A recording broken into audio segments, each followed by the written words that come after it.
बोलो गंगा मैया की जय। पतित पावनी मोक्षदायिनी कष्टहरणी संकटहरणी माँ गंगा मैया के आज के दर्शन आप दर्शन कर रहे हैं माँ गंगा मैया के रोड़ी बेलवाला पट्टी से हरिद्वार की जो बिरला घाट है, बिरला घाट का जो पुल है उसको पार करते ही रोड़ी बेलवाला की पट्टी पड़ती है, जो कि यहाँ से पैदल यात्री और स्थानीय लोग यहाँ से हर की पैड़ी जाते हैं और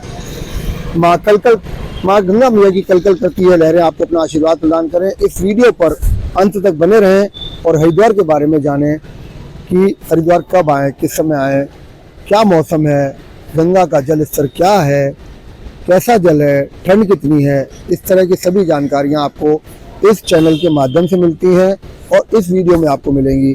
सबसे पहले आप दर्शन कर रहे हैं माँ गंगा मैया के हरिद्वार की वॉकिंग पटरी से और सामने देखिए जो आपको लाल वाला यह मंदिर दिखाई दे रहा है, यह भोलानंद आश्रम है और उसके पास में सामने जो आपको यह घाट दिखाई दे रहा है, यह बिरला घाट है, बहुत ही फेमस घाट है। यहाँ पर जो यात्री हैं, स्थानीय लोग हैं, यहाँ के जो लोग हैं, यहाँ पर शाम को आकर आरती और माँ गंगा मैया में जोत प्रज्वलित करते हैं। और सामने आप देखिए वो जो पेड़ दिखाई दे रहा है, पेड़ के ऊपर भोले बाबा का त्रिशूल, बहुत ही ऊंचा त्रिशूल है। ये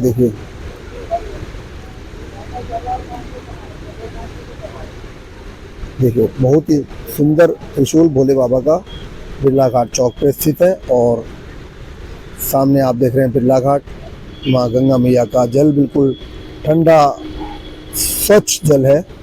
और इसके पास में आप हरिद्वार की धर्मशालाएं, होटल, आश्रम आदि आप देख रहे हैं।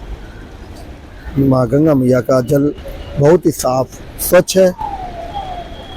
लेकिन आपको इस चैनल के माध्यम से एक और विनती निवेदन भी आपसे करेंगे कि जब भी आप हरिद्वार आते हैं माँ गंगा मैया में किसी प्रकार का कोई कचरा ना करें, गंदगी ना फेंकें। और सामने आप देखिए कुछ वस्त्र अटके हुए दिखाई दे रहे हैं।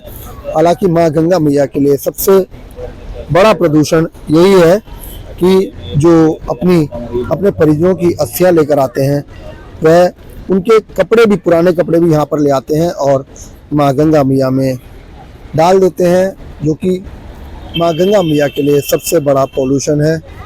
देखिए कोई प्लास्टिक की पन्नियाँ, कट्टे, इस तरह की चीज़ें कभी भी नहीं डालनी चाहिए माँ गंगा मैया में, क्योंकि यह माँ है।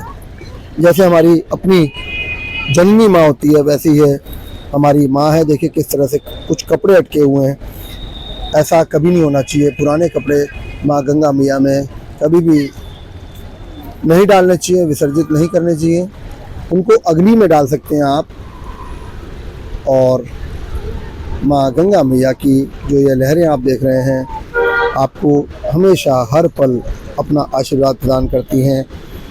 मैं हरिद्वार से इसी चैनल पर आपके साथ नित्य प्रतिदिन जुड़ता हूँ। आज कड़ाके की ठंड पड़ रही है, बहुत ज़्यादा यहाँ पे ठंड का माहौल है। और सामने देखिए पर्वत भी आपको धुंधले धुंधले दिखाई दे रहे हैं। धूप भी कुछ देर पहले निकली है, धूप इस समय बिल्कुल भी नहीं है। दोपहर को धूप निकल रही है धर्मनगरी हरिद्वार में। कड़ाके की ठंड के बावजूद भी देखिए कुछ यात्री यहाँ पर स्नान कर रहे हैं। हालांकि बहुत ज़्यादा ठंडा जल है।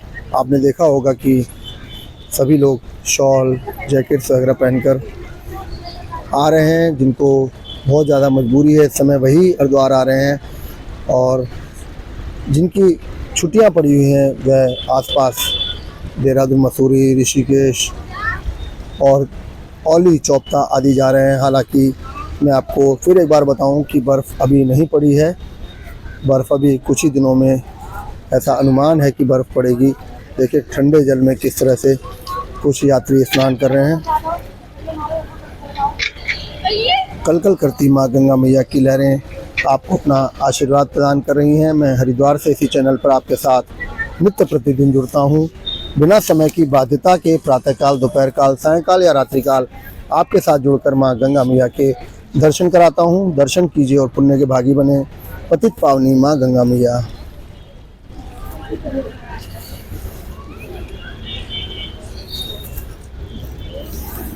दोस्तों, कभी भी आप हरिद्वार आएँ तो हरिद्वार में रहने के लिए आपको अच्छी धर्मशालाएं, होटल्स आदि मिल जाएंगे। लेकिन आप जब भी स्टेशन या बस स्टैंड पर आएँ तो किसी के साथ ऐसे होटल में ना जाएं, किसी के द्वारा ना जाएं, आप अपने आप स्वयं जाएं, क्योंकि यहाँ पर कोई भी आपको रिक्शे वाला या ऑटो वाला लेकर जाता है होटल में तो उनकी यहाँ पर कमीशन बनी रहती है, जो कि आपकी जेब से जाती है, आपकी जेब ढीली हो जाती है। इसलिए आप कभी भी हरिद्वार आएँ तो किसी भी धर्मशाला या होटल में जा रहे हैं तो स्वयं जाएं, अकेले जाएं, किसी के साथ न जाएं। यहाँ पर सस्ते होटल आपको इस समय शीतकाल में 400-500 रुपये का रूम कम से कम आपको मिल जाता है डबल बेड, और 3 बेड का रूम आपको 600-700 रुपये में आराम से उपलब्ध हो रहा है, क्योंकि इस समय सर्दियां चल रही हैं और सर्दियों में यात्री बहुत कम रहता है। हालांकि सीज़न में भी यहाँ पर अगर आप आते हैं तो होटल और धर्मशालाओं की नगरी है ये, आपको किसी प्रकार की कोई परेशानी नहीं होगी। यहाँ पे आसपास आप ऋषिकेश, मसूरी आदि देख सकते हैं। कभी भी आप आएँ तो मसूरी यहाँ से सुबह के टाइम अगर आप मसूरी जाते हैं तो सुबह 8 बजे जाकर रात को 8 बजे लौट सकते हैं मसूरी से, और अगर आप ऋषिकेश वगैरह जाते हैं तो सुबह 9 बजे जाकर शाम को 6 बजे तक, जब सायंकालीन आरती होती है हर की पेड़ी पर, तो आरती के समय तक आप वापस लौट कर आ सकते हैं। आप कभी भी आप आएँ तो इस चैनल को सब्सक्राइब करें, इससे संबंधित आपको हरिद्वार से संबंधित सभी जानकारियाँ आपको मैं देता रहूँगा। आप मेरा नंबर भी नोट कर सकते हैं। मेरा नंबर है 9412979865। मैं मनोज ननकानी आपकी हर तरह से हेल्प करूंगा। आप कभी भी आ सकते हैं। 4 धाम की यात्रा करनी हो या हरिद्वार घूमना हो, ऋषिकेश घूमना हो, कम समय में अधिक से अधिक क्या घूमें, अच्छा क्या घूमें, कम से कम बजट में क्या घूमें, मैं आपको जानकारी देता रहूँगा। इस चैनल के साथ आप जुड़े रहिए, जिसका नाम है हरिद्वार का मनोज। मैं मनोज ननकानी आपसे फिर जुड़ूंगा। आज दिनांक 11 जनवरी दिन रविवार। मैं फिर जुड़ूंगा आपके साथ अगली वीडियो में।